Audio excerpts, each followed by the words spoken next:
Dan untuk membahas badai PHK menjalar ke startup dan perusahaan besar, kini kita telah terhubung dengan Chandra Firmanto, Managing Partner Indogen Capital. Halo Pak Chandra, selamat siang.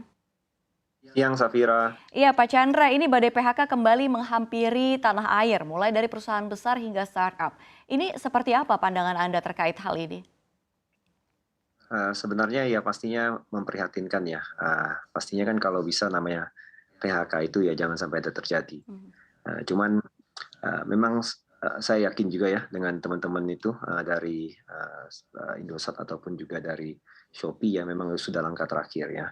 Dan sebenarnya, yang perlu diperhatikan ya mungkin, tidak usah terlalu panik ya, karena sebenarnya posisi kenapa bisa terjadi PHK itu sebenarnya pada waktu 2020 ke 2021 itu kan terjadi big boom ya, setelah pandemi Covid itu, diperkirakan akan sudah terkendali, ya kan, Hmm. mungkin masih ingat ya.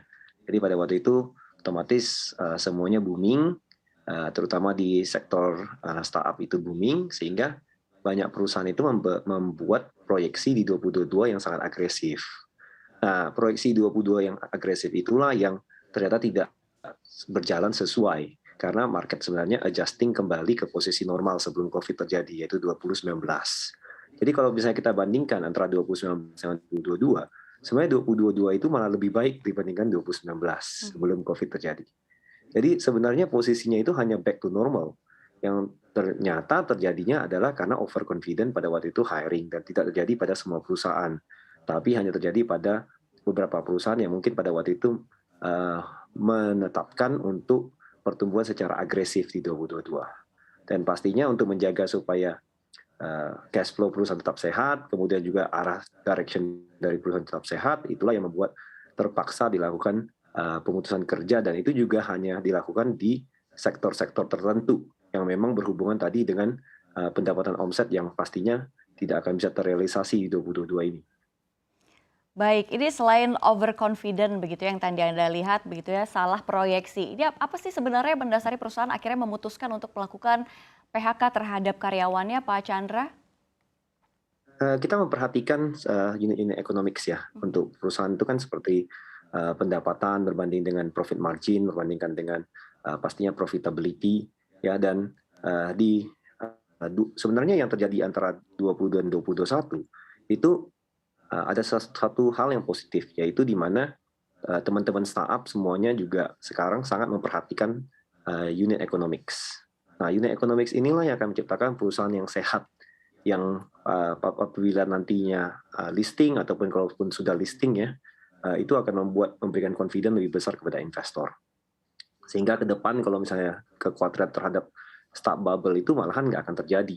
Karena rata-rata kalau kita lihat startup itu sudah adjusting secara value ya, valuasi company, kemudian adjusting juga secara unit economics mereka ya. Nah, disinilah yang menurut saya sebenarnya untuk mendapatkan unit economics yang sehat itulah yang membuat sekali lagi salah satu poin kenapa PHK mesti terjadi. Baik Pak Chandra, kondisi perekonomian global kan masih cukup suram begitu ya, inflasi tinggi, ancaman resesi, hingga efek perang geopolitik hingga tekanan ekonomi lainnya turut ini menjadi tekanan bagi industri tanah air. Apakah demikian Pak Chandra? Pada waktu awal Mhm. pertama kali terjadi, saya juga was-was ya, saya juga liatin dan saya juga was-was. Tapi setelah saya perhatikan lebih detail ya, karena saya juga baru traveling dari US ya, Juni Juli kemarin, dan itu situasinya beda sekali dengan pada waktu krisis keuangan ya, tahun 2000, tahun 2004 2005 ya waktu itu kalau nggak salah. Yaitu pada waktu itu agak agak berbeda, yaitu di mana di US sekarang itu eh, pekerjaan itu masih strong ya, employment masih strong. Ya jadi walaupun kalau dibilang memang terjadi inflasi ya, sebenarnya inflasi terjadi karena tadi itu masalah logistik. Ya, jadi eh, tiba-tiba dari lockdown, COVID, terus tiba-tiba boom, ya, di mana hampir semua logistik sektor itu mengefisiensikan karena mereka khawatir dengan situasi COVID. Terus ternyata tiba-tiba demand menjadi besar. Tiba-tiba semua orang mau kirim barang. Tiba-tiba semua orang mau terbang. Kalau misalnya kayak seperti harga tiket pesawat tiba-tiba melonjak naik dengan cepat. Itu membuat tidak ready, sebenarnya infrastrukturnya nggak ready. Karena infrastrukturnya tidak ready, otomatis harganya semuanya naik. Ya ditambah dengan Rusia dan Ukraine, ya yang pastinya membuat harga ini minyak dunia itu tidak stabil. Kombinasi dua ini sebenarnya membuat inflasi itu tidak terkendali di banyak negara. Ya, dan negara-negara yang kondisi ekonominya tidak kuat itu benar-benar terpukul pada waktu kemarin COVID, ya kan. Untung sekali Indonesia tidak. Indonesia malah menurut saya posisinya sekarang malahan lebih baik kalau misalnya di papan klasemen dunia selama COVID sampai sekarang kita malahan naik banyak peringkat ini, ya. Nah, jadi di sini saya lihat sebenarnya total situasi sampai 2022-2023 itu kelihatan secara proyeksi Indonesia akan sangat baik. Berbeda dengan mungkin banyak negara yang tidak begitu bagus kondisinya. Nah, US sendiri sebenarnya employment sangat strong. Mereka hanya mau mengendalikan inflasi, makanya terus meningkatkan suku bunga. Baik. Tapi perkiraan sampai akhir tahun suku bunga itu sudah terkendali. Nah, kalau sudah terkendali, harusnya di 2023 kondisi akan sangat baik. Baik Pak Chandra, lalu strateginya apa nih yang harus disiapkan startup agar perusahaan tetap terus tumbuh di tengah kondisi ekonomi yang sulit ini? Paling pertama itu cash flow mesti sehat. Ya, jadi keuangan perusahaan mesti healthy, artinya mesti punya 18 bulan cash flow minimal ya. Kalau bisa 24 bulan cash flow. Yang kedua, mesti menciptakan real business lah ya. Artinya kita harus memperhatikan revenue, jadi bukan cuma dapat users, tapi revenue mesti bisa didapatkan. Kemudian juga expenses mesti dijaga. Kemudian juga pastinya profit margin itu mesti dilihat. Nah, poin-poin inilah yang membuat tadi itu berhubungan dengan tadi efisiensi ataupun jadinya pemutusan kerja. Sayang sekali itulah yang terjadi ya. Dan tapi tidak, sekali lagi tidak di semua perusahaan, hanya di perusahaan yang mungkin pada waktu bikin business plan pada saat itu tuh terlalu agresif ya. Oke baik Pak Chandra, ini menarik sekali. Ada yang bilang runway startup disiapkan 2 tahun, tapi 2023 ini resesi global, runway harus diperpanjang. Apakah jumlah startup bangkrut dan merger bertambah nantinya, dan apakah nanti jumlah startup akan berkurang banyak nih Pak Chandra?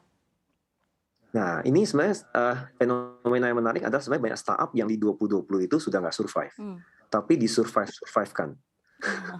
Jadi karena itu nanti kalau dengar berita startup misalnya mungkin tutup dan sebagainya, tolong harus dicek kembali. Sebenarnya ini terjadinya kapan? Jadi kalau di dunianya startup, dari kita dunia venture capital, investor-investor, kita udah tahu nih startup mana aja yang sebenarnya runway-nya udah nggak ada, tapi masih dipertahankan. Nah beritanya nanti akan munculnya di 2023, sehingga nanti khawatirnya malahan, dikirain 2023 baru bermasalah. Tapi sebenarnya banyak sekali startup itu yang tidak survive-nya adalah di 2020. Baik. Nah 2020 inilah yang banyak startup, tapi masih belum ketahuan. Ini ada banyak. Nah, sebenarnya kalau dilihat antara 2020 dengan posisi sekarang, 2022 ke 2023, yang ada itu startup yang sehat malahan, yang di 2022 ini. Nah, itu malahan yang banyak di portfolio kita malahan hiring tadi, bukannya PHK, malah nyari karyawan. Mulai hiring dengan agresif. Ya. Baik Pak Chandra, lalu sektor apa aja sih yang masih akan sangat menarik dan berpotensi memberikan return yang menarik bagi investor dalam waktu beberapa tahun ke depan? Ya, kita Asia Tenggara ini consumer market. Ya, jadi otomatis gampang sekali kita tinggal lihat bahwa apapun yang berhubungan dengan consumer market itu pasti potensial. Jadi contoh dengan user yang begini besar, dengan customer base yang begini besar, ya agri-tech sectors itu pasti akan jadi primadona karena seluruh dunia sekarang lagi berlomba-lomba untuk mensecure pangan ya. Nah, jadinya ini benar-benar kalau dibilang tuh buyer market kalau di agri-tech sectors. Nah, makanya ini yang akan bagus pastinya. Kemudian fintech juga yang berhubungan dengan consumer base ya, pastinya juga akan tetap bagus, tapi secured loan ya, jadi bukan P2P models ya. Nah, kemudian habis itu yang berikutnya lagi logistik. Nah, tadi kan logistik itu kan trouble kan, bermasalah.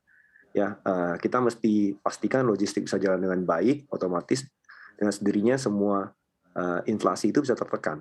Nah, jadi yang berhubungan dengan logistics pastinya juga akan oke, tapi harus memperhatikan profit margin karena banyak logistik sektor itu yang operasionalnya dengan negatif interest margin. Nah, itu yang gawat. Ya. Baik, Pak Chandra, ini sebenarnya menarik dan kita pengen tahu nih semuanya terkait posisi dari si venture capital ini sendiri. Apakah sebenarnya dulu venture capital ini tidak menekankan pada startup untuk kejar profitabilitas atau memang dulu visi ini mengejar startup untuk valuasi yang tinggi kemudian dijual begitu, Pak Chandra? Eh, Sebenarnya dulu ada dua kubu. Jadi ada kubu yang seperti kita Indogen, kita tetap ngejar dari awal tuh ngejar mesti real antara valuasi dengan revenue dan Mhm. profitabilitas.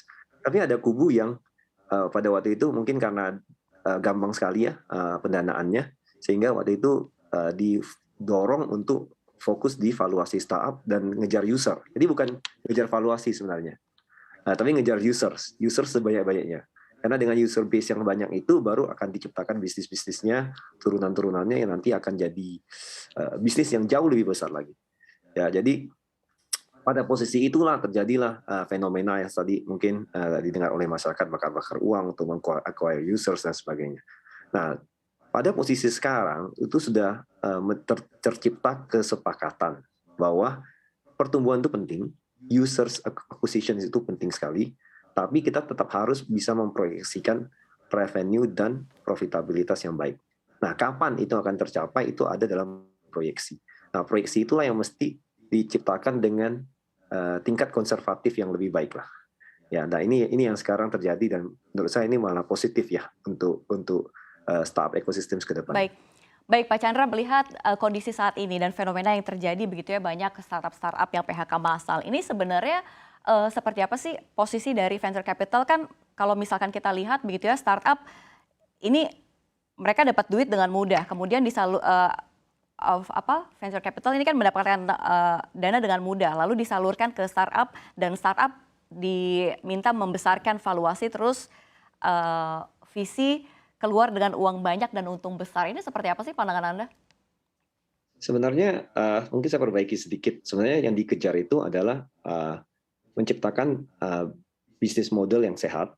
Kemudian habis itu dengan bisnis model yang sehat itu bisa menciptakan bisa mendapatkan users pastinya, users yang kalau kita bilang itu harus bisa melekat ya. Jadi ada stickiness kalau kita bilang. Jadi melekat ya usersnya. Mhm. Setelah usersnya melekat itu baru diciptakanlah revenue dan profitabilitas. Nah jadinya dari awal kita udah melihat proyeksinya apakah bisa terjadi dan itu juga direview ya selama setiap bulan untuk melihat perkembangannya dan juga di-adjust ya. Jadi sangat-sangat kompleks memang. Nah, di mana sebenarnya tadi Indonesia itu diuntungkan ya selama semua situasi ini uh, terjadi itu malah diuntungkan. Di mana kita itu sekarang peringkatnya juga jauh lebih baik ya dan untuk ASEAN itu menjadi paling top ya, region yang paling top untuk dimasuki untuk investasi di dunianya tech investment ini. Artinya memang secara total global fundingnya pasti orang lebih konservatif, Baik. karena lebih konservatif akan milih ke region yang lebih potensi ya, jadi nggak sembarangan semua region itu diinvest ya. Ada banyak negara-negara dulu yang question marks itu tapi masih aja startup-startupnya banyak di funding. Nah sekarang rata-rata fund-fund dunia itu fokus sekarang. Dan salah satu yang menjadi fokus mereka adalah Asia Tenggara dan khususnya Indonesia. Nah ini yang membuat kita itu sangat bagus sekali ya berkat kerja keras dari seluruh bangsa ya dan juga ini pemerintah ya yang membuat kita itu di posisi yang lebih baik sekarang. Nah Baik. sehingga kalau kayak US, Kanada misalnya valuasinya di-adjust ya, Mhm. di-adjust secara valuation, tapi ternyata di Indonesia dan Southeast Asia itu nggak terlalu banyak di-adjust karena sebenarnya valuasi kita itu masih sangat wajar. Baik, Pak Chandra, kita harapkan industri ini tumbuh optimis begitu ya di tengah banyaknya dinamika yang terjadi di global. Terima kasih Pak Chandra atas waktu Anda di CNBC Indonesia. Sehat dan sukses selalu untuk Anda.